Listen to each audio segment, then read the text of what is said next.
Good morning. Hello. A few minutes ago, this room was empty. So I think Kenyans have a thing for time, eh?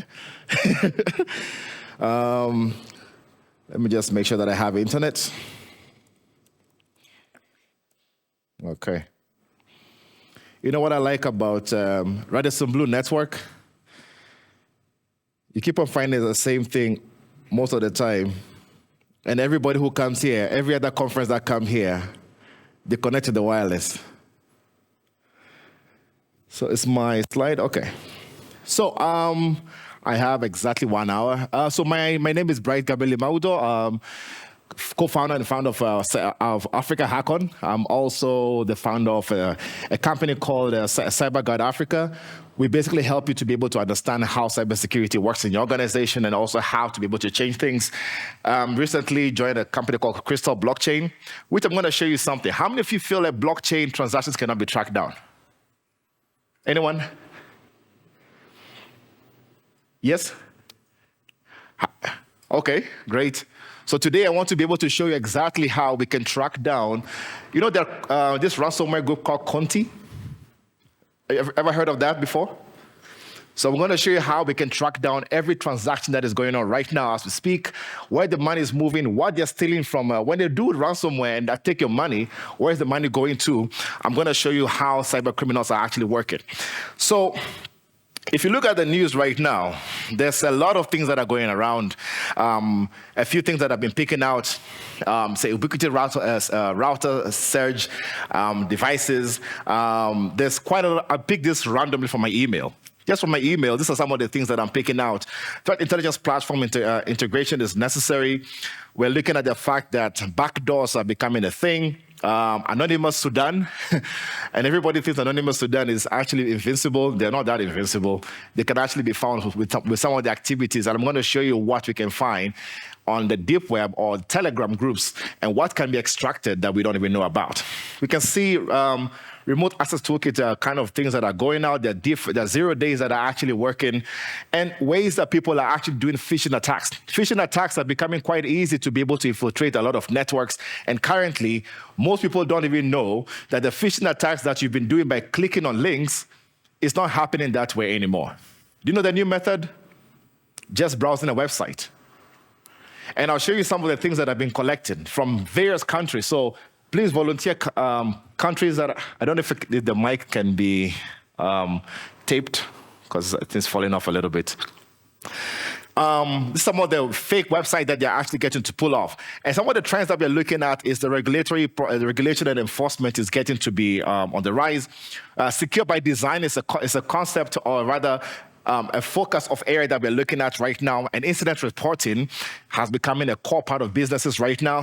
Ransomware threats are not slowing down, and ransomware actually is becoming one of the areas where people are trying to really focus on. And ransomware actors are changing tactics. Before, they have to be able to encrypt your files and tell you to pay. Right now, what are they doing? They basically steal your file and tell you, pay me or I will expose you. Right or wrong? They're trying to do that kind of a thing, and we're trying to see how they're changing. AI-based social engineering is becoming quite a thing. Back in the day, social engineering will be cyber criminals making mistakes. They make mistakes by sending emails that have grammatical errors. They send emails that have some slight change on details that they don't. Now, we all have to just use ChatGPT to write the perfect email, right or wrong? So they are doing that. Then we look at the fact that the things that I think are going to be the focus in 2024. BEC attacks are going to be on the rise. Almost every business is going to get compromised one way or the other via business email compromise.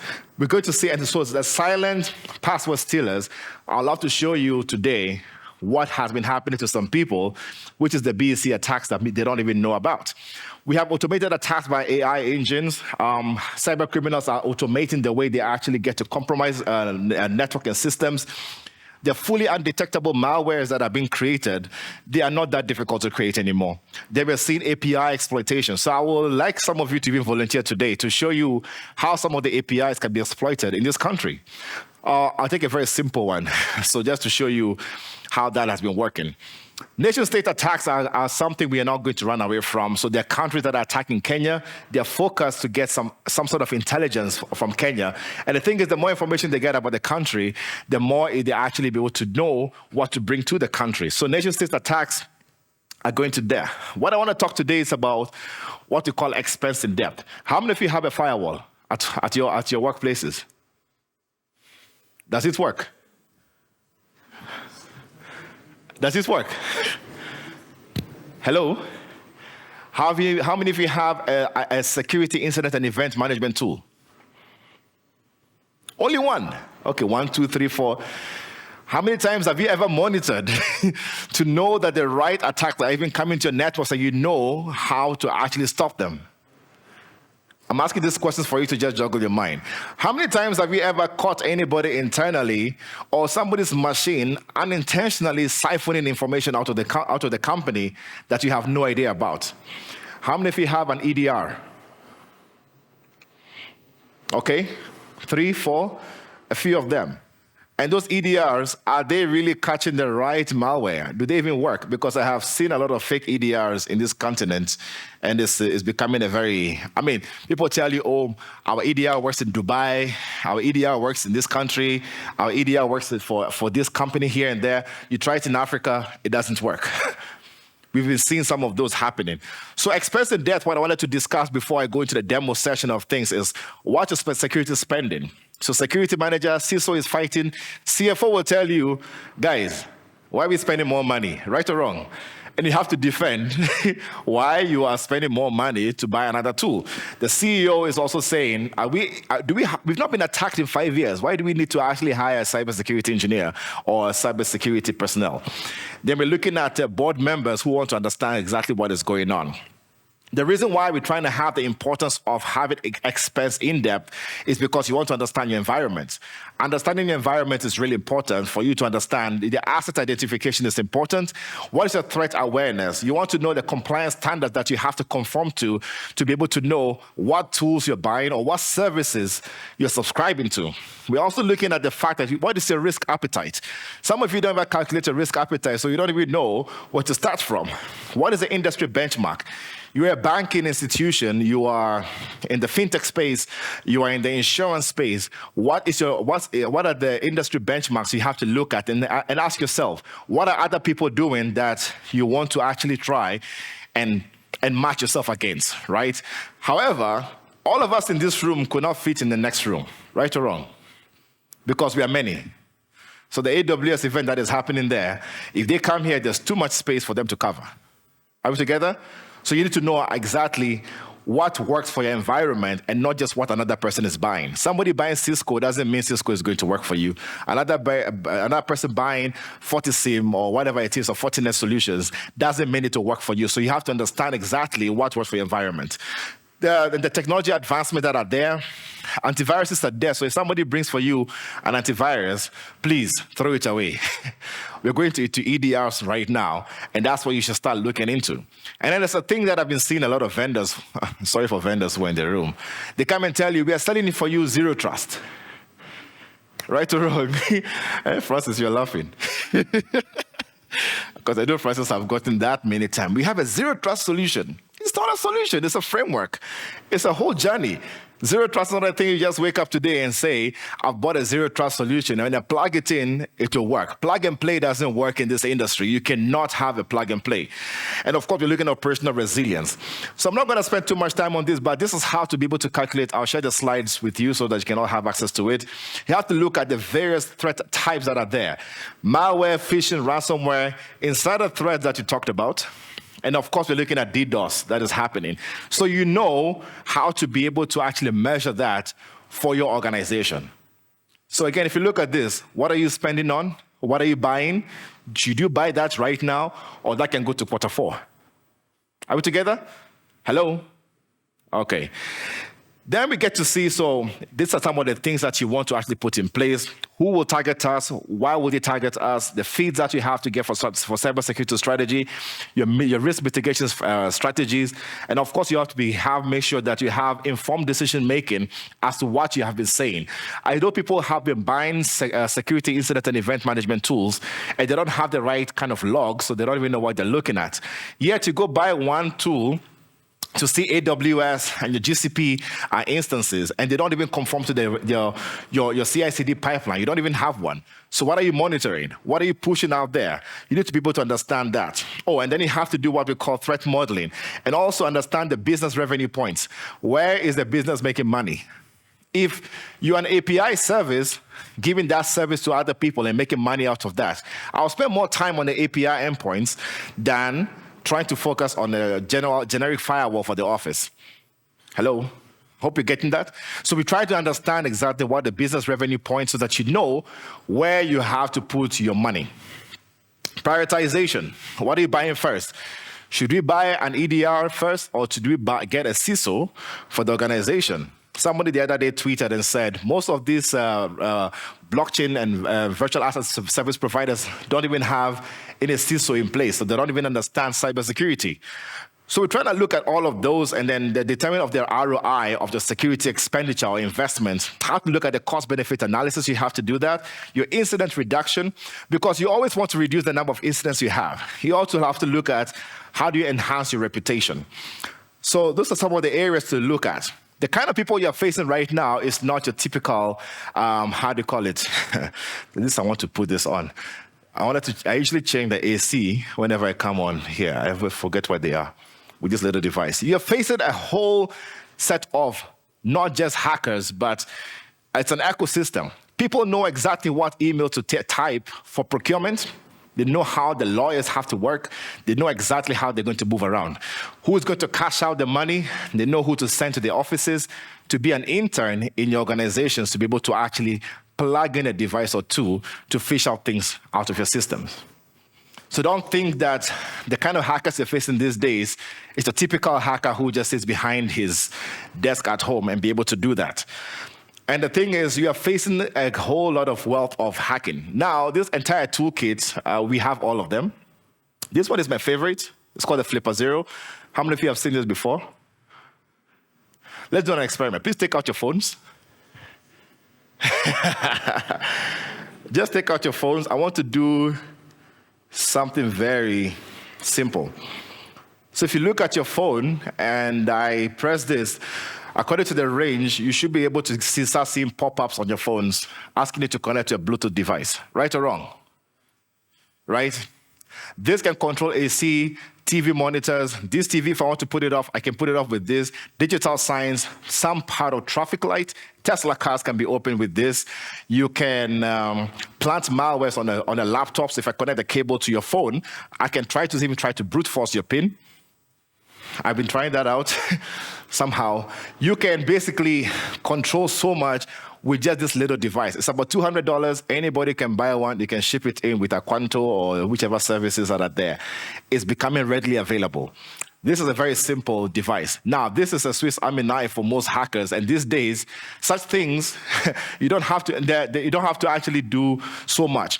If you look at the Crazy Radio, if I was to put it here, anybody with a wireless mouse, you can intercept the traffic between the mouse and the keyboard and type whatever on their laptop. When I say type whatever on the laptop, what I mean by that is I'll disable your keyboard, disable your antivirus, then now connect you to a fake Wi-Fi very fast, download the malware to your laptop, and make sure that I'm persistently in your laptop forever. Hello? It's just scripts. It's just the normal commands you type, but now a system can type it faster for you. So you don't need physical access to the person. The other one, which is the USB Ninja, is one of my favorites. And I think Fraser has that somewhere. It's a cable. It's a charger cable. And most of you go to coffee shops and you tell somebody, can you charge the phone for me? What do they do? You charge because you're a very nice person, because the lady is smiling at you, because the gentleman has a strong cologne. It works. because we have tried them before. And that's the easiest way to be able to actually compromise some of you. The author can disable this entire wireless network as a watch. And there's quite a number of tools that are out there. So I want to just take you through a few demonstrations. I'm going to do open source intelligence, email hacking, to just show you some of the email hacking that is coming up right now, and how to an account compromised by cyber criminal. Then we can look at the remediation processes as well, and then look at a few things. So I will exit this. I'm trying to time myself so that you can. So the first thing that I want to do,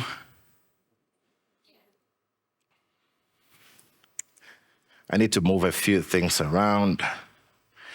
It's usually the first thing that anybody will use to hack, which is what? Google. So you're looking at Google. I'm looking for, can you please volunteer companies? It doesn't have to be yours. And please don't say Safaricom.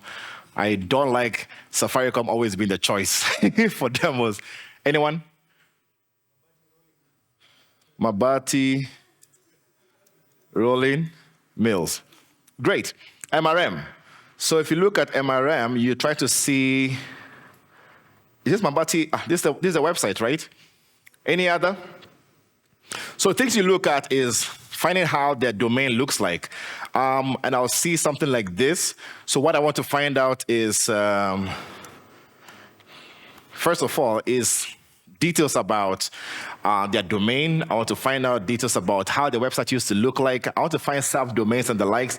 Or I want to see if the email is secure. I'm not targeting them, but you will get what I mean. So for example, I'll put this here and say, if I check mrmmabati.com to see if the email is secure. The moment I see anything that has to do with red, that means the SPF and DMARC records are not set properly. So check for yourself and see what will happen if your DMARC or the SPF records are not set properly. I'll go to somewhere like Criminal IP and say, hey, find out details about MRM to see if the website is even vulnerable. So if it's a subdomain you can put on this website, you can find out details about them. It's nothing. They don't have anything. Okay, there's nothing really there. But this can show you, Criminal IP can help you to be able to find out details about your web server, if they have CVEs that are actually available. Or I want to find out, what do the emails look like? So clearly, I know that there's sales, there is Nairobi, there's Technical Institute, Washira. What does it tell you about the emails? Everybody's email is just their first name. Are we together? So you can start profiling them to understand exactly how the company works. And I know I can now send an email from any of these people to another person. But what would I do first? I'll first of all try to find out exactly who works at the organization. So I will say, I'll put this to be, one second, Mabati, Rolling Mills. Say I want to see exactly who says they work there. So I can now see Elizabeth Kitao, her email should be just Elizabeth. I don't think it's anything, it's not rocket science. So I don't know what to do if there's another Elizabeth. But if you look at the emails, you can tell that it's usually some of the emails are first name and then the second name. The first letter of the first name and the second name. Are we together? Right. I will say have your profiling. I'm just trying to take you through a normal whatever it is. So you basically start to see an area sales manager will open anything, but I'll send an email to sales or procurement or HR because somebody will reply to me. It's a group email. When that person replies, they reply with what? A signature. Are we together?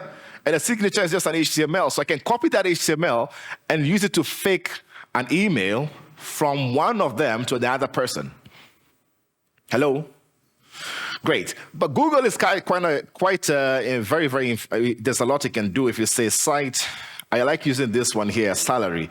Saying you want to find out on every .ke website, every Microsoft Excel sheet that has the word salary in it, and you basically can download Taveta, Kwale County. You want to profile to see exactly how those financial statements look like. So if you look at something like this, you know exactly how much, they've been processing and the likes. You're just collecting basic information about them. Are we together? Google, again, is powerful that there are some systems you can find in Kenya where when you put something like this, it shows you people who have the folder backup, right? People keep a lot of files in backup. So this Gava website, oh goodness. So if you go to this folder, you might be able to find even Nakuru website. You basically, they're not even, anyway, let's not go into it. But again, it can also specify another one, like say, you want to find on every.go.ke website all government projects or websites that have an error in it. I'm only looking for PHP errors. And if you profile all of them, you can realize they're all just they're either WordPress or basic PHP that has been written. So when I see a database error like this for HPT dashboard, you all know what that means. SQL injection. You can dump the entire database. You know how the server has been set up. You know what to look for. You know where to be able to plant anything. Are we together? But what I'm interested in is something like called showdown. Showdown is very important for me to be able to find out information. If you actually put, say, I like location, you can first of all search Cisco devices and Cisco, and then you say country. Let me zoom in a little bit. KE. I'm just looking for Cisco devices in the country. So I want to see what are people actually using. You can put Fortinet, you can put any kind of vendor. Or you can put a geographical location saying you want to see devices or services or systems that are around this GPS. This is KICC. That GPS location is KICC. And you find out quite interesting results. Because what I usually do is I come to the left and I see not the service providers, I look at the products. Because most of the products, they've not been updated, they've not been patched, and that's how easily it is for you to be able to compromise them. But the one that is very interesting to me, and I hope this is safe space here. Hello? Okay. If you type authentication, disabled, which is port 445 for SMB, which a lot of people have internally, and say country, I'll put KE. Is a lot of people who have put the ERPs on the web right now don't ever secure them. After COVID, majority of them have moved where? To the cloud. Internally, they think it's internal for them to be able to use. However, externally, other people can see them. So can we pick a random one here? This one looks very interesting. Can we try to log in? Nakosti. Guys, don't blame me. I'm not doing anything illegal. I'm doing everything that all of you can do. Hello? So you use something called SMB client, and I'll put 4 slashes because I want to escape it, and I'll put, say, e-recruitment live. I'm praying this goes through. What do you think the password is? There's no password.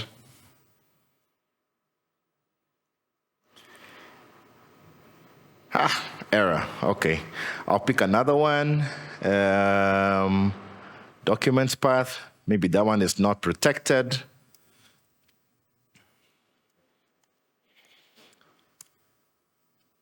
Let me look for another target on the fly. This one. This is the one that I like. Hotel Master. Great. I saw this one the last time I was trying out. And Hotel Master, you can look at users or the folder Hotel Masters.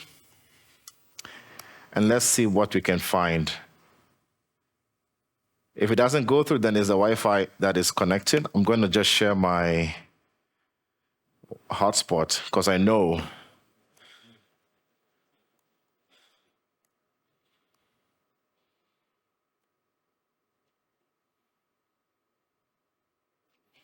That must be the Wi-Fi blocking me. This is why. I wanted to show something on the Radisson network later. That's why I was connected to the Radisson Wi-Fi, but try that out again.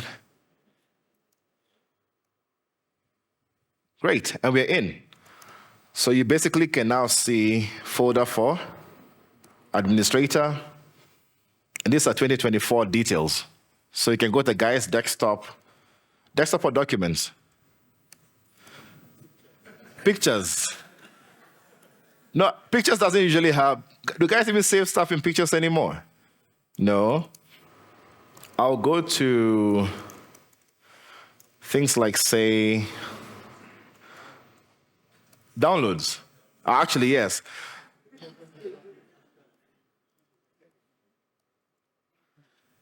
And clearly, this is a techie.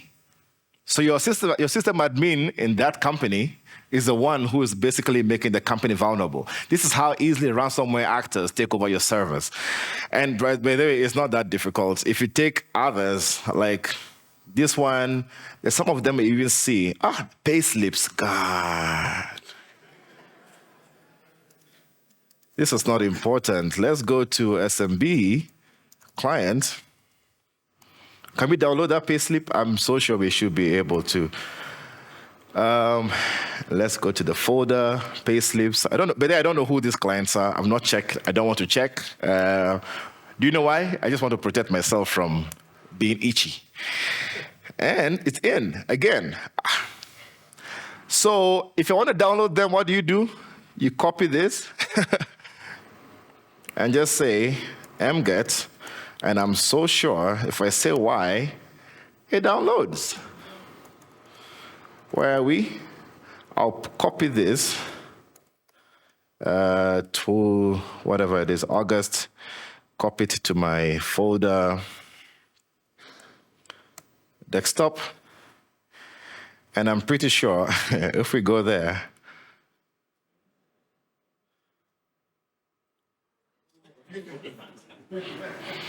so we know somebody's salary just because of such simple vulnerability. That's how easy it is to break into system. How long did it take?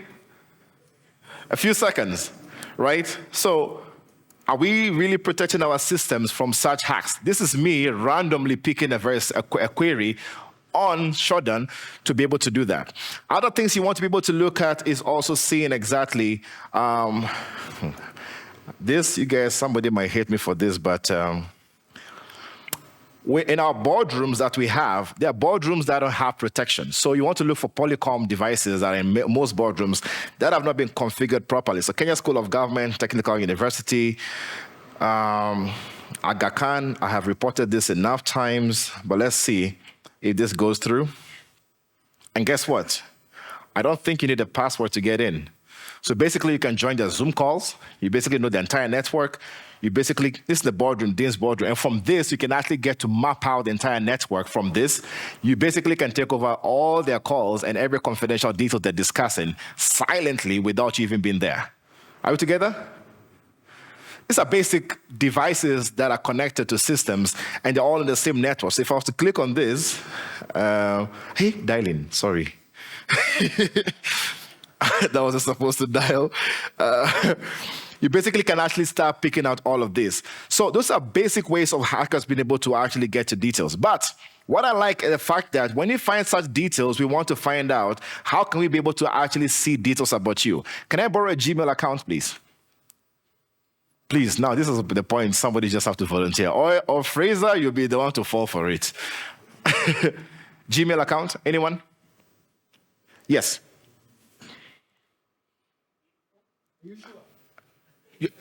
Info. At your you want your company email. Info.kamande. Like that. John. Like that. Okay. So I want to find out details about John. I have no idea who he is. There are various ways to be able to find out. First of all, there's something which I would like to find out is to see if your former password you ever used has been, let me see, at gmail.com, to see if your password has been compromised before. It's not there. But emails work in very interesting ways. This is the way we want to pass a bottle of water from here to the back or anything. So we will see how we can be able to send an email from you to another person. I can use myself in this case. Sorry.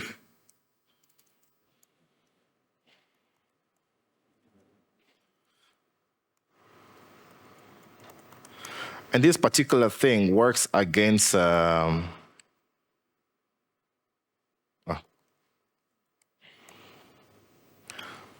at gmail.com, right? Is that the correct email? Or Kamande? Oh. Like? DE, like that? At Gmail. Oh, sorry. At gmail.com. Let me just copy that because I want to find out if you're a runner or not. So as that is working, I'll go to something called OSINT Industries. OSINT Industries allow me to be able to actually find out every publicly available information about you out there that most people will not be able to find. So you can profile your Instagram pages, your social media profiles. If you have Strava, you're a runner, I will know if you've been running and stopping or you've been running continuously, right? So we want to find out that information about you. So I want to just run that as this cannot fail today. Come on.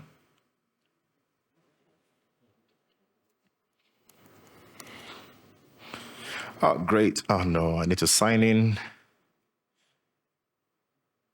If this fails, then you are very lucky.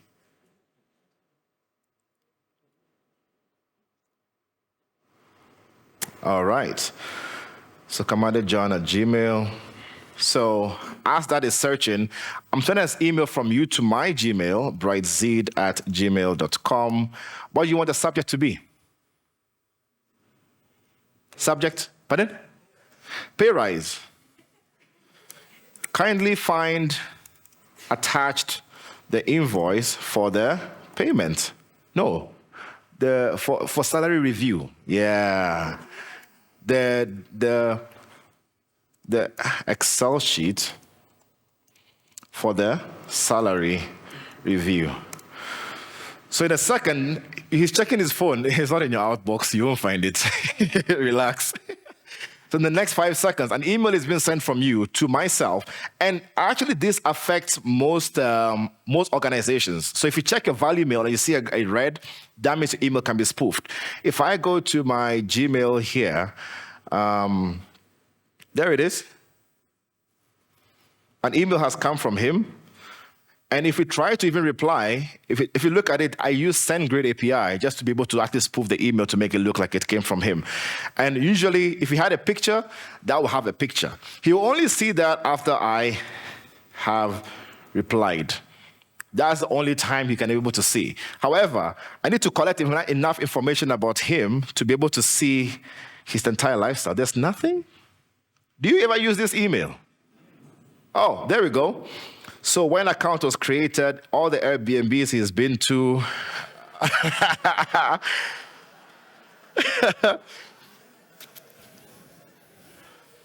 but then some of the accounts will show you on a map when you went to that Airbnb, the time that you checked in, whatever you were doing there, all of that. When all the accounts that has been linked to, then we go to things like Spokio. Spokio can also do a lot of information about you. Spokio, even without actually registering on Spokio, if I put brightzed@gmail.com, which is my email, John, I'll not use your email this time, relax. It tells you how old I am, right? It tells you details about your age and the details. And there are so many other open source intelligence that you can use. Things like, say, pimeyes.com. Pimeyes is able to actually profile you because of your pictures and do a reverse image search. So if I pick, say, this network here today is slower. This is supposed to be able to give me a place to upload a picture. Oh, there. I think I'll do a live one and just take a picture of myself, just to find out where has Bright's pictures been used for. We actually used this in an investigation some time back when a lady woke up only to find out that people are using her ex-boyfriend uploaded her pictures to a pornography website, and the people are calling her for services, right? So we only actually found out because of using what? PIMIs. So you can actually do a reverse image search about yourself to find out where your pictures have been used. Because there's some articles that I've seen about myself, even I never knew they existed, right? So there are ways to be able to actually profile people and then send such emails about them. If we had a very good email, anybody else can volunteer, you'll find so much more. YouTube accounts, details about the person. My good friend is here. Now you're my next target. Michael, just give your email address. Oh, because he doesn't want to give me his email address. You actually can find that from what? Truecaller. And I have his phone number. So from that, why not? We're here to check. We're doing fact finding today. So you can actually use Truecaller to find out details about the person. So remember, you can fake an email from one person. Oh, did you get the reply? Great. That's how people are trying to scam people, making an email look like it came from your boss to another person. And you know that email will come from HR. Email will come from somebody else. And saying that you have been, your new position is this, or salary review always works. But I'll show you exactly how it works in a practical demonstration. I think I'm forgetting something. I'm not too sure whatever I have forgotten. I wanted to do a deep fake detail. Sorry, yeah. So the other way of doing things is to use something we call Seeker. But it's all publicly available tools, so you can actually download it yourself. And Seeker, people I'll use, let me use a Google Drive account. So a Drive, let me put, say, something to do with pictures. This are award pictures. So as you can see, I'm using Google Chrome, right? So I'll copy this folder and I'll say I want to share that folder with somebody else. This is how I caught a scammer some time back. I really wanted to know where he lives. So when you take such a thing, what you want to do is to use something like bit.ly to shorten the link to make it look very believable. Are we together? Because anybody will click that, they don't even know what is behind it. And nobody checks the details. So I will not put it here for now, just because of time. So use Seeker 8081.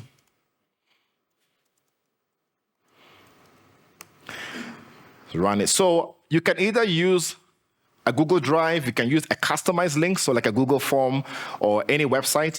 You can put a Zoom link as well. Excuse me, most people fall for the Zoom link because they think it's an error when they try to open. But here, I'll do a demo with Google Drive, put that link, a real link for a Google Drive, and say it has started. I hope it works. Great. Then I'll copy this redirection link. I've paid for a premium version, which is not too expensive, and I'll use a different browser. In this case, I'll use Safari, and paste that link there. So assuming I send that to John, and John was to open that, basically what he's going to see is the usual content, where you say what? You need permission. Remember, it's a very juicy information about your boss, right? Of pictures that are leaking somewhere. And I say, look at the pictures I found about your boss. You go to click on request access, but before next thing you know, what do? You click on allow. If you don't click on allow, it will refresh the page and give you the same thing until you click on the right thing. Now, you open this, it shows you the real pictures of that folder. Are we together? However, in the background, you have details about the person's laptop. Laptop types, details about the GPS location, and I can actually copy this to find out where is this guy actually communicating from. And it shows you exactly where we are. This is one of the most accurate tracking kind of a thing. And guess what? There's no antivirus or EDR solution that will be able to prevent this. So how many times are we clicking on links that we don't even know? And the forms actually come very clean, so you'll think everything is actually okay. So these are some of the ways of being able to actually get details. Now I want to get into API.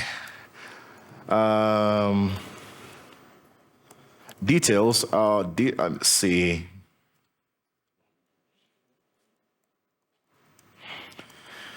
Why API security has become a problem. So may I borrow an ID number? Anyone? Yes. Now you can volunteer. Thank you. Yes. 29 12 20. Michael, why are you faking this ID? Well, that's true. So because of the fact that some of the services in this country are not safe, you're able to pull out almost all of these details. This is just one of the many. If I wanted to find out his bank account details, if it's been registered to a business, how much the business is making, if there are any invoices that he has ever submitted, you can actually find out. API security is going to become one of the areas that we have to critically look at just because of security mechanisms not put in place. Now, these services or requests are actually posting as a normal request, meaning their threat intelligence platforms are not going to pick this up. Are we together? Meaning we have to start thinking of how we're doing API security in this country. Now, the last but not the least of things that I wanted to show. Oh, by the way, if I wanted to show you a few other things. Some of the systems, because of API, can let you download people's private information, but I'll clear that quickly. You can pull out people who have been paying for parking and the likes in the country just because of API. You can get to see a lot of other things. One of them, which I was shocked about, this is an old database, is the person left a GitHub repository which had a lot of information for one of the companies in Kenya, which you guys know about. And these are some of the databases, because when a loan company wants to get information about you, what do you give them access to? Call logs, SMS, and your other details, right? So please, can we pick a random number? Pardon?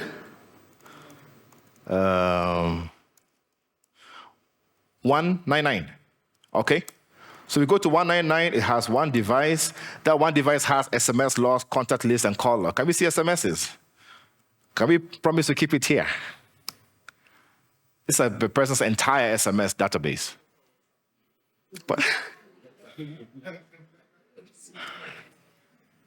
morning, dear.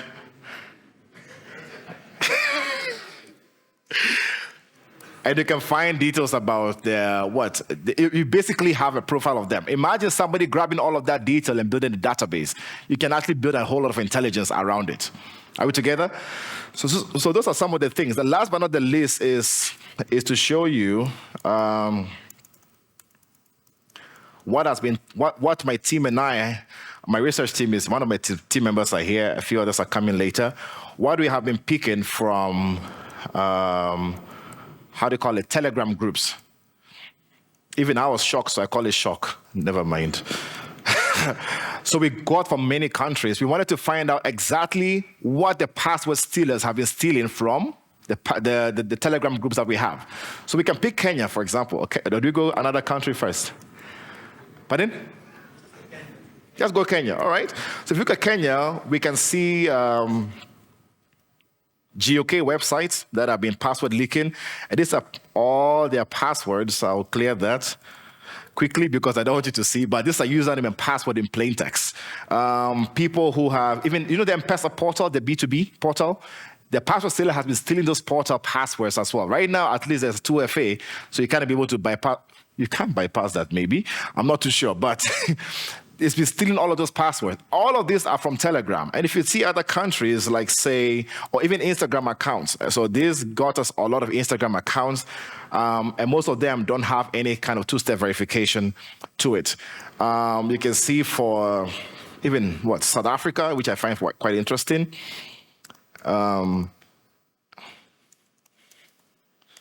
You basically be able to find for most of these websites every account that is actually being compromised. Very nice and easy. When Malawi was being hacked, I actually warned them I think last year, November, December, thereabout, because the eGov website was the one that was being attacked the most.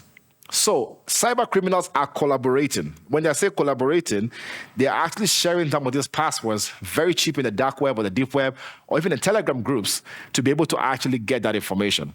This information in the groups that they are part of, they are just basically, if you ask for a particular company, you can get it out. But so what we did by to expose it to the entire group of thousands of people. So what we wrote a script is to be able to actually ask for it behind the scenes, and we're able to collect much more information. So those are some of the intelligence that you can actually find from such groups, which have been able to of how people are able to actually exfiltrate data. So some of the things I want to ask a question. When you look at all the things I've just shown you, where do you put your final Kenya shillings? Where do you put your money? Prevention of a cyber incident, mitigation of an impact of the incident, or recovery from the incident? Pardon? Prevention? Anyone else with a different answer? Recovery. Why? Resilience part of it. Okay. Can you mitigate all of them? Pardon? Okay. So, great. So this answer differs for every organization, depending on your environment. So there's no right or wrong answer. Depending on how your organization is set up, you find out where do you put your money. Because what I talked about again, this relates to what I talked about at the beginning, expense in depth. Know exactly how your environment is like and know where you want to actually put your money. And things I want to look at in a way forward is basically capacity building through university programs. There are so many young people who are so skillful and we don't even invest in those talents. Collaboration with other organizations in your domain. So if you're in the fintech space, in the banking space, in the healthcare sector, try to see exactly how can you collaborate with other people and share information, saying, if you have been compromised by one means, trust me, another person is going to be compromised the other way. We saw KAA got hacked. What does that mean? KQ was the next. Are we together? Because there's a relation between the two. So they are there's the same kind of methods they're actually using to be able to compromise networks. We need to do a lot more R&D. We don't do a lot of R&D in this country. Yet there are ways that we can actually be able to see such patterns. If I was to show you some of the things that I will see, I just can't show it because of where I am. Hello. But there's a lot of R&D that needs to be done on a lot of systems and the way hackers or cyber criminals are actually operating. Public and private partnerships is necessary. Involvement in government details is really necessary. The last thing I wanted to show you before I leave, this is an address of a blockchain network. And I want to show you what can be seen in the blockchain space. This is the last presentation, I promise. Where is it? I want to close this. So at Crystal Blockchain, you all know the Conti ransomware I told you about? So Conti ransomware, we did an investigation to see where all their money has been moving to. So they've been moving money from Ethereum to Bitcoin, and they use actually some of the mixers, and you can be able to find out details about them. So you know how these guys are rich. Look at the amount of money they have been moving. Like, this is a lot of cash. As of last year, and you basically can track down some of these details. If you look at the dashboard, any kind of address that you put on this, I can find out details about exactly how much money these guys have been moving. It's one of the exchanges around. I'll not mention which one it is. And you can see how much money they have been moving. And you can find out more information about them in terms of, say, you want to visualize that entire, maybe I want to do by transactions. And you can see, are they going into, say, how do you call it, pornography? Are they going into gambling? Are they going to money laundering? And you basically can actually find out more details about the transactions and how much these guys are rich. People have money out there. And then if you have virtual asset providers, so the financial services that are here or telecommunication companies, you can actually plug into something like this. I was trying to do to see how Binance have been moving money in the various countries, and I can put a risk score according to each of them, saying if they move about between 50,000 and 500,000 in the last few days, I can be able to actually see that transaction or investigate further to know which transaction that was for me to be able to investigate. Then you can put alerts. I've not put any compliance alerts right now. They can track them. Of course, there's a normal explorer. You can do this for every country. So eventually, I think I want to do a report for Kenya to see exactly how does Kenya look in the blockchain space, and also when it comes to digital assets, because the blockchain is supposed to be transparent, right? So basically, you just need the right information to be able to know how to do the right information.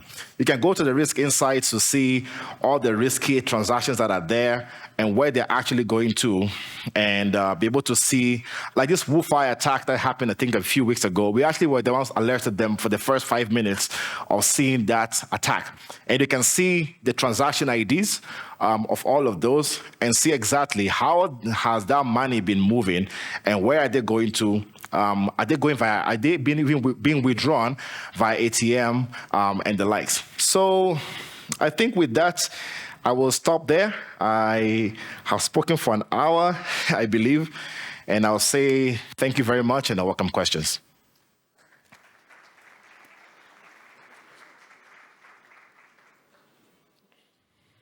Fantastic. Team, Mike? So as we wait for the tech team to actually clear the stage for the next speaker, plenary is open. Do we have any questions for Dr. Bright? I think he made it very fun and engaging, but I think the point is home. Like it's when it comes to the real critical stuff, it wouldn't be funny anymore, right? So do you have any questions for Dr. Bright or his team? Are we shell-shocked? Are we... There's a question at the back? At the back. Yeah. James Ndegwa from WestCon. So my question is, so how do you roadmap, right? So I'm a bank, service provider, whatever. In this day and age, how do I roadmap to where I'm actually secure, right? Because I don't have an endless budget. So what would be your recommendation? There's something we have to do, we call a gap analysis and risk profiling. You want to understand how your business is like, to identify assets of greatest risk in the organization. And asset, I mean, not just databases. Asset is mean the CFO's laptop could be your asset of greatest risk, right? Then I have to list that down to be able to know how to be able to actually break that down in terms of, should I start focusing on this or not? You'll find an organization that their asset of greatest risk is the product that they have developed. If that product is not out there, they're done. They're down completely, right? So you start focusing on all of those details and then now start attending to those. So budget one could be, say you have 2 million Kenya shillings, right, for the quarter. You say, I'm going to do a security assessment or gap analysis and risk profiling of that program. However, the department, which is sales, who are going out there are also at risk because of the way they've been conducting business. Do they need a specialized laptop or a particular kind of a phone? So you can actually budget properly. If you don't do that gap analysis and risk profiling, you will not be able to actually know where to focus on. Some company, there's a university we attended to some time back, and guess what? The asset of greatest risk was the databases of the students. So when you look at that, the most important things to do at that point is to invest in backups and also monitoring.